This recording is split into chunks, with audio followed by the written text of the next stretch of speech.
Sondé a-t-il fait son apparition, lui et les autres? Ils sont apparus tout de suite après le glorieux réveil de Moody.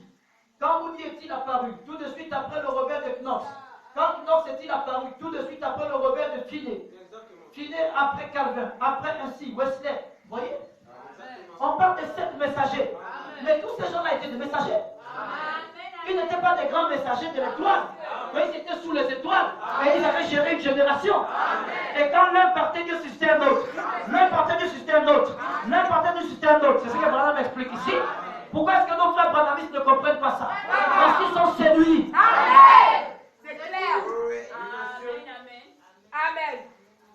C'est ça. On a mis ainsi de suite. D'un bout à l'autre de l'âge. Dès qu'un réveil est terminé, Dieu en suscite un autre. Et il fait plus de lumière. Amen. Ça continue à avancer comme ça. Amen. Le réveil, ce n'est pas le nombre de signes que tu as. Non, monsieur. C'est la lumière qui change. Amen. La lumière que Branham a laissée. Amen. Quand un nouveau réveil vient, une nouvelle génération, celui-ci doit faire plus de lumière. Amen. Après le départ de Branham, Coleman a fait plus de lumière. Après le départ de Coleman, plus personne n'a fait de la lumière. Amen. C'est vrai. Amen. Amen. Oui, monsieur. Plus de lumière. Oui. Branham dit. Oui. Il dit, quand un réveil est terminé, Dieu en suscite un autre et il fait plus de lumière. Amen. Ça continue à avancer comme ça. Amen. Est-ce que le réveil de Baruch a fait plus de lumière? Non, monsieur. Il prend le message, il lit. Oui. Il répète les mêmes choses. Amen. Ça fait quel plus de lumière? Ce n'est pas les signes de guérison. Tout le monde en a. La dénomination en a beaucoup. C'est la lumière. La lumière, c'est la parole. Ça veut dire la quantité de lumière qu'on avait. Celui qui a cette autre lumière-là, il amène plus de lumière. Les branhamistes vont mourir au corps et rappeler la même parce qu'ils refusent. Ils refusent de recevoir plus de lumière. Après le répondre au milieu de la jambe.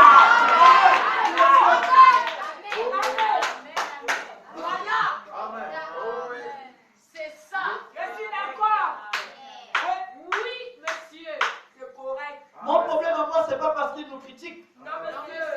Mais de toute façon, ça ne m'inquiète pas. Amen. Mon problème à moi, c'est de montrer aux élus de voir. Amen. Et si un élu voit, il avance. Amen. Parce que les élus ne peuvent pas être séduits. Amen. Les élus avancent avec la lumière. Amen. Oui, monsieur. Merci, Seigneur. C'est ça. On dit maintenant, on est à la fin de cette époque-ci. Amen. Chaque homme, à la fin de sa jonction, il s'attendait à la venue de Christ. Amen. Mais ils avaient encore beaucoup de choses à attendre. Le Amen. retour des Juifs, les soucoupes volant dans les cieux, toutes les choses que nous voyons aujourd'hui. Amen. Mais nous sommes à la fin. Amen. Nous y sommes maintenant. Ils savaient que l'Église devait recevoir une puissance qui agirait dans l'Église pour accomplir les œuvres même de Christ. Parce que l'ombre est devenue de plus en plus marquée. Elle donne un effet plus précis.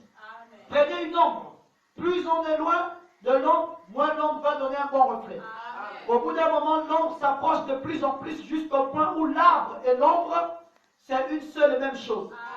Or, l'Esprit de Dieu agit par la justification avec Luther, la sanctification avec Wesley, le baptême du Saint-Esprit avec la Pentecôte, et le voici dans les derniers jours en train d'accomplir et de faire exactement les mêmes choses qu'il a faites quand il était en Christ. Qu'est-ce que c'est? L'Église et Christ sont devenus un.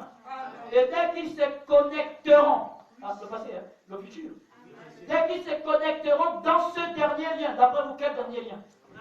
Quel dernier lien? Je n'entends rien. Branham dit dès qu'ils se connecteront au futur, dans ce dernier lien, il y avait le lien du Christ, il y avait le lien de la foi, et le dernier lien, c'est le son de la trompette. Lorsqu'ils se connecteront dans ce dernier lien, ils traverseront le ciel en criant, ils s'enlèveront le ciel, l'hiver, et tous les autres pour se passer. Le premier sera le premier, le dernier sera le premier, et alors ce sera la résurrection.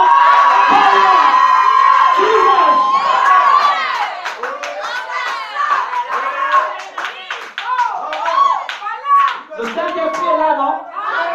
Hein? Mais ça fait l'onction, mais ça fait la puissance, mais ça fait la foi, mais ça fait la fermeté, mais ça fait la bénédiction. Jesus. Dernier lien.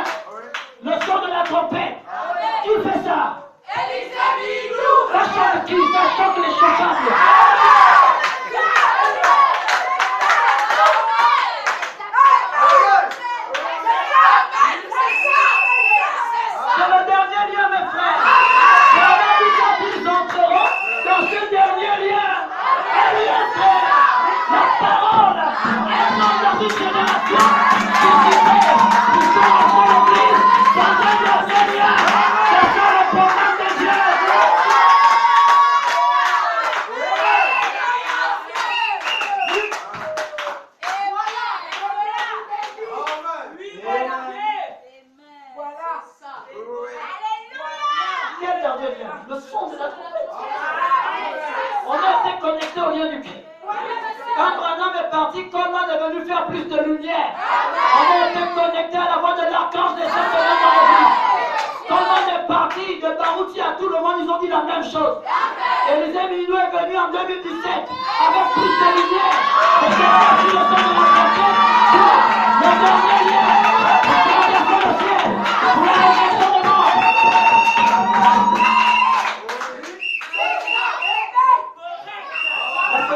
La sémence des discordes.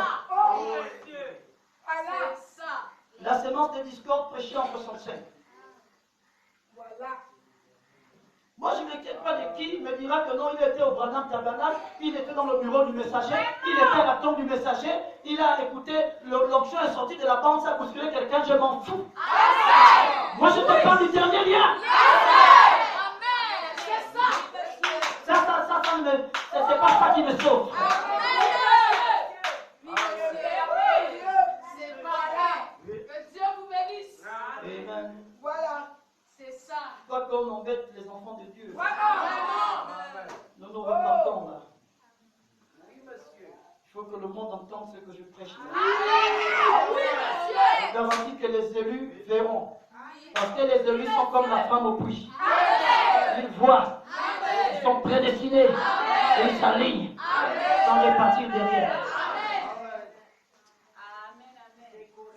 C'est pas leur réveil empoisonné qui donne aux gens là. Parlons du réveil, frère. Un lien. Plus de lumière. 65, premier mois. Le 18, premier mois 65. Voilà. Alors nous allons lire dans la sémence de discorde. Oui. Le paragraphe 70 à 72. C'est pourquoi c'est pas ce que les gens disent dehors, frère. S'ils sont perdus, c'est tout. S'ils ne peuvent pas voir, ils ne peuvent pas voir, c'est tout. Caïphe était très religieux, mais il n'a rien vu du tout. Toi, tu dois bénir Dieu, Seigneur, merci parce que tu me permets de faire. Tu m'aimes tellement. Tu m'as tant aimé. Alors, Frère Branham dit, paragraphe 70 à 72 de la prédication, la sémence de discorde, verset 65. Il dit, les deux sont maintenant parvenus à pleine maturité. Elles ont commencé à produire leur sémence. Elle s'était éteinte, mais elle a refleuri au jour de Luther, comme nous le voyons par le message de l'autre matin, au petit déjeuner. Elle a refleuri à l'époque de Luther. Mais qu'est-ce qu'ils ont fait? Immédiatement après la mort de ce grand homme, ils ont formé une organisation. Elle a refleuri de nouveau encore un jour, au jour de John Wesley. À cette époque, les anglicans, avec toute leur doctrine sur la sécurité éternelle et tout, ils avaient tellement tout entortillé qu'ils en étaient presque arrivés à l'universalisme. Qu'est-ce qui s'est passé? Dieu a suscité un homme du nom de John Wesley. Et il a fauché tout ça. Et dès qu'il est mort, lui et Asbury et les autres, qu'est-ce qui s'est passé? Ils ont formé une organisation. Et maintenant, on a toutes sortes de méthodistes. Ensuite est venu tel autre, Alexander Campbell, John Smith et qui encore. Finalement, les pentecôtistes ont fait surface. Ils sont sortis de tout ça. Et alors, qu'est-ce qui s'est passé? Ils couraient bien. Qu'est-ce qui vous a arrêté? Vous êtes retourné tout droit dans la boue même dont vous étiez sortis. Retournez dans les mêmes choses, les mêmes eaux sales. Vous êtes retournés à la discorde et à former des organisations. Il vous fallait faire des compromis sur la parole. Et chaque fois que Dieu envoyait quelque chose de nouveau, vous ne pouviez pas l'accepter.